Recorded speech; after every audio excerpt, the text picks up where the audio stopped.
بسم اللہ الرحمن الرحیم۔ آپ دیکھ رہے ہیں مگر ٹریولز۔ میں عبدالمنعم آپ کو ویلکم کرتا ہوں۔ میں امید کرتا ہوں کہ آپ ٹھیک ہوں گے۔ کویت کے حوالے سے ایک لیٹسٹ اپڈیٹ ہے۔ کویت لاکھوں تارکین وطن کویت واپس نہیں آ سکیں گے، اس کی وجہ کیا ہے؟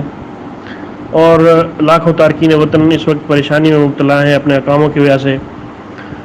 یہ ایک ڈیٹیل ویڈیو ہے، میری آپ سے گزارش ہے آپ نے اس ویڈیو کو کمپلیٹ دیکھنا ہے تاکہ آپ اس کو کمپلیٹ انفارمیشن مل سکے اور اسے اپنے دوستوں میں بھی شیئر کرنا ہے۔ اور اگر آپ مگر ٹریولز پر نئے ہیں تو میری آپ سے گزارش ہے برائے مہربانی مگر ٹریولز کو سبسکرائب کر لیجئے۔ تفصیلات کے مطابق اپنے رہائشی اقاموں کی تجدید میں ناکام ہونے یا کچھ کفیلوں کی جانب سے جان بوجھ کر اقاموں کی تجدید نہ کرنے والے کویت سے باہر ممالک میں پھنسے ہوئے تارکین وطن کی تعداد 1,27,000 ہو گئی ہے۔ اس میں سرکاری اداروں کے کچھ شعبے شامل ہیں جن میں وزارت تعلیم بھی شامل ہے۔ وزارت تعلیم نے اس سے قبل اساتذہ کو آگاہ کیا تھا کہ جو اساتذہ کویت کا سفر کرنا چاہتے ہیں وہ کسی بھی وقت واپس آ سکتے ہیں، لیکن اگست میں اعلان کردہ ممنوع ممالک کی فہرست کے ساتھ جو صورتحال ہے وہ چینج ہو گئی اور وہ لوگ واپس نہیں جا سکے۔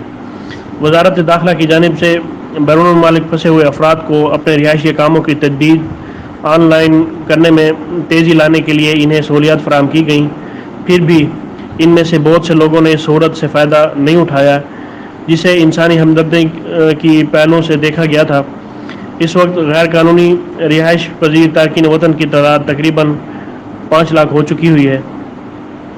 وزارت داخلہ کے فیصلے میں 1 ستمبر سے 30 نومبر تک ملک میں جانے والوں کے لیے ہر قسم کے وزٹ ویزا اور رہائشی اقاموں میں توسیع کرنے کا فیصلہ کیا گیا ہے۔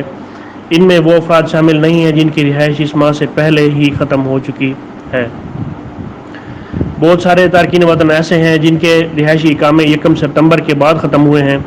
انہوں نے خودکار تجدید کے فیصلے پر انحصار کرتے ہوئے اپنے رہائشی اقامے تجدید نہیں کی ہے۔ یہ بات غلط ہے کیونکہ اس فیصلے پر ان کا اطلاق نہیں ہوتا اور انہیں جرمانہ ادا کرنا پڑے گا۔ اگر ان کو پکڑا جاتا ہے تو پھر انہیں گرفتار کر کے جلا وطن کر دیا جائے گا اور انہیں کویت واپس آنے کی اجازت بھی نہیں ہوگی۔ تو اس ٹائم بہت زیادہ پرابلم چل رہی ہے ان لوگوں کے حوالے سے جو لوگ اقامے اپنے تجدید نہیں کر پائے، اور اب پریشانی ہے کیونکہ کویت ایسے فیصلے اور ایسی اپرچونٹیز کبھی کبھار دیتا ہے، اور کویت نے ایسی اپرچونٹیز دی لیکن لوگ اس کو اویل نہیں کر سکے۔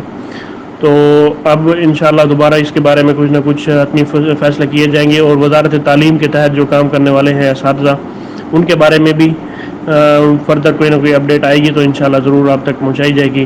اور جو ممنوع ممالک ہیں ان کی فہرست بھی جیسا کہ آپ کو پتہ ہے کہ اضافہ ہو چکا ہوا ہے، اور اس کا ہر 10 دن بعد ریویو کیا جاتا ہے، اور امید ہے کہ پاکستان میں جیسے جیسے کرونا کی پوزیشن بہتر ہوتی جا رہی ہے انشاءاللہ پاکستان کا نام بھی اس سے نکال دیا جائے گا۔ اس ویڈیو کو اپنے دوستوں میں زیادہ شیئر کریں تاکہ اس بارے میں آگاہی ہو سکے۔ مجھے اگلی ویڈیو تک کے لیے اجازت دیں۔ اللہ پاک ہم سب کا حامی و ناصر ہو۔ اللہ حافظ۔